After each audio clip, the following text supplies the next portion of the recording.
Selamat datang buat teman-teman yang menonton video ini. Video ini akan membahas seputar belajar investasi saham. Ada baiknya buat teman-teman sebelum memulai berinvestasi untuk memahami dahulu tentang saham. Bagi teman-teman yang baru bergabung, silahkan subscribe video ini.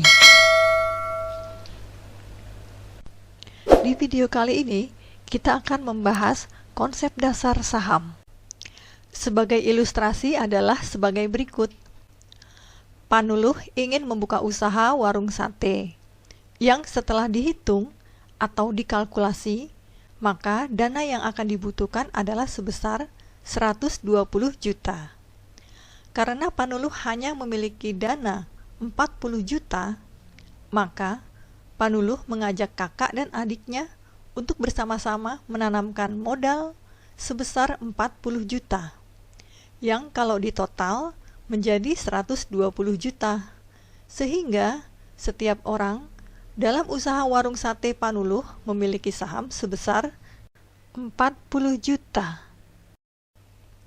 Setelah berjalan 1 tahun, ternyata warung sate Panuluh banyak sekali pengunjungnya dan ramai. Maka Panuluh bersaudara ingin membesarkan warung satenya atau ekspansi, yaitu dengan membuka cabang baru, dan setelah dihitung semuanya ternyata dibutuhkan dana sebesar 60 juta yang akan dipakai untuk sewa tempat, beli peralatan meja kursi, dan lain-lain. Sementara itu, selama setahun ini warung sate Panuluh memperoleh keuntungan 100%, sehingga aset Panuluh sekarang ini menjadi 240 juta, yang semula hanya 120 juta. Untuk memperoleh dana suntikan yang sebesar 60 juta, Panuluh bersaudara harus memilih opsi yang ada, yaitu 1. Dengan cara menambahkan dana dari uang mereka masing-masing. Lalu, cara yang kedua yaitu dengan cara berhutang ke bank, yang tentunya saja suku bunganya lumayan besar. Dan cara yang ketiga yaitu dengan cara mencari pemodal baru.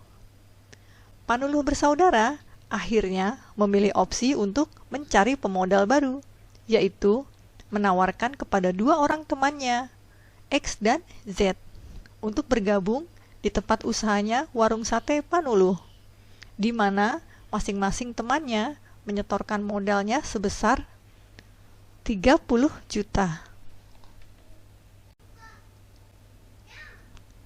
Sehingga setelah dilakukan penilaian kembali, aset warung sate Panuluh yang semula adalah sebesar 120 juta, maka saat ini adalah sebesar 240 juta.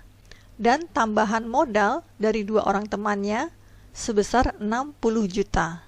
Sehingga total modalnya sekarang adalah sebesar 300 juta. Maka hitung-hitungannya adalah sebagai berikut. Nilai awal aset warung sate sebesar 240 juta, di mana pemiliknya adalah Panuluh bersaudara sebanyak 100%.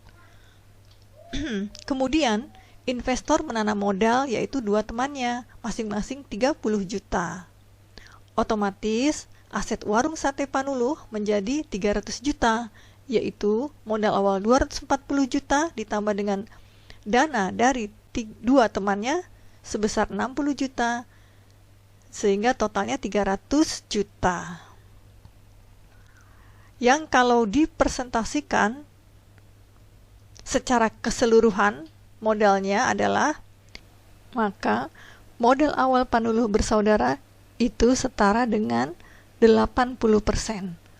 Sedangkan modal 2 temannya itu setara dengan 20%, yang masing-masing adalah sebesar 10%. Jadi, kalau ditotal, maka jumlahnya adalah 100%. Modal awal milik warung sate Panuluh sebesar 240 juta, sama dengan 240.000 lembar saham, di mana 1 lembar saham nilainya adalah sebesar Rp1.000. Untuk mendapatkan tambahan 60 juta, maka Warung Sate Panuluh menerbitkan 60.000 lembar saham baru.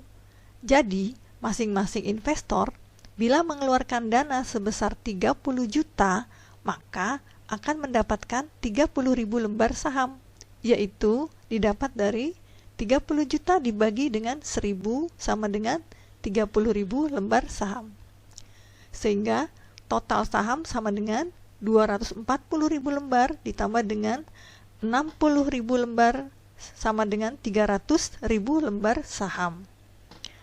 Yang mana 300.000 lembar saham itu nantinya akan di breakdown milik siapa saja. Nanti akan dirincikan. Nah, diperoleh rincian sebagai berikut. Saham milik Panuluh bersaudara sebanyak 240.000 lembar saham. Saham milik dua temannya yaitu X dan Z sebanyak 60.000 lembar saham. Sehingga total saham yang ada di Warung Sate Panuluh sebanyak 300.000 lembar saham. Maka tersusunlah nama pemegang saham di Warung Sate Panuluh, yaitu Panuluh memiliki 80.000 lembar saham. Kakak Panuluh memiliki 80.000 lembar saham. Adik Panuluh memiliki 80.000 lembar saham. Investor X 30.000 lembar saham. Dan investor Z memiliki 30.000 lembar saham. Karena Warung Sate Panuluh baru pertama kali menawarkan sahamnya ke publik, maka proses ilustrasi tadi biasa disebut dengan penawaran perdana, atau bahasa istilahnya adalah IPO, Initial Public Offering. Setelah beberapa hari, ada dua temannya lagi yaitu F dan G yang mau ikut andil di Warung Sate Panuluh, tapi terlambat dan sudah keburu IPO. Maka temannya itu bisa membeli saham tersebut melalui pasar sekunder, di mana 80% investor yang ada tidak memiliki kesempatan mengikuti IPO. IPO juga tidak setiap hari ada, dan setiap usaha atau perusahaan hanya sekali IPO, termasuk usaha Warung Sate Panuluh. Kemudian, setelah 1 tahun, usaha Warung Sate Panuluh berkembang sehingga nilainya menjadi 900 juta. Berarti nilai sahamnya Panuluh bersaudara dan dua temannya meningkat 3 kali lipat. Kenaikannya yaitu dari 300 juta menjadi 900 juta. Artinya, nilai modal yang ditanam Panuluh bersaudara dan teman-temannya naik 3 kali lipat. Nah, teman-temannya Panuluh dulu menanam uang masing-masing sebesar 30 juta. Maka sekarang nilainya menjadi 90 juta. Panuluh bersaudara dan teman-temannya bisa menjual sebagian atau seluruh saham yang dimilikinya kepada orang lain di pasar sekunder atau bursa. Nah, jual beli di pasar sekunder hanyalah pemindahan pemegang saham saja dan tidak akan mengurangi atau menambah dana yang sudah ada di Warung Sate Panuluh. Setelah IPO, maka nama perusahaan akan ditambahi TBK sehingga menjadi Warung Sate Panuluh TBK. Bila di kemudian hari Warung Sate Panuluh butuh tambahan modal kerja lagi, maka sebagai perusahaan terbuka atau TBK, dia bisa menerbitkan tambahan saham baru atau right issue, atau bisa juga menerbitkan surat utang atau obligasi. Jadi kesimpulannya adalah konsep dasar saham sama dengan di bisnis real dan tidak ada bedanya.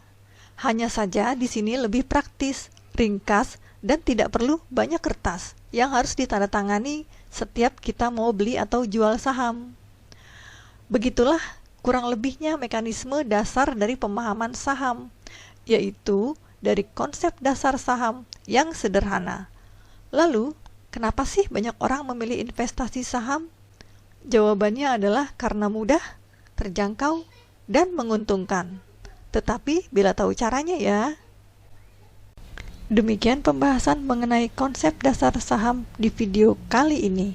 Semoga bisa menambah pengetahuan tentang saham untuk bisa berinvestasi saham lebih baik lagi.